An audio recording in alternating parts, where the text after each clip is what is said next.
Knitting gone wild, yarn emoji. So, my roommate Alex recently picked up knitting as a hobby.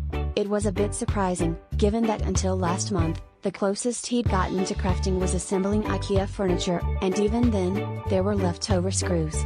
But I thought, hey, it's a harmless way to unwind. At first, it was just small stuff, scarves, hats, mittens. Our apartment slowly turned into a display rack for his creations, but nothing too wild.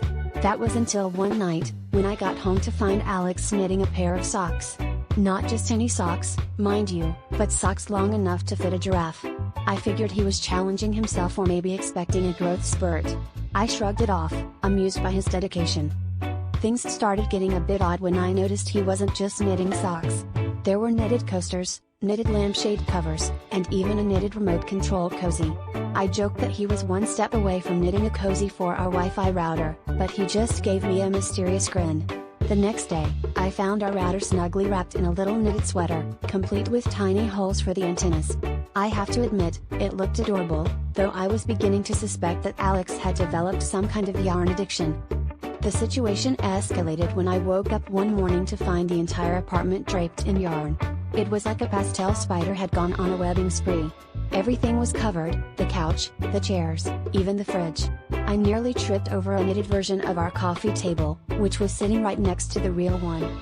Just as I was trying to process this woolly wonderland, I turned around and came face to face with a life-size knitted version of myself.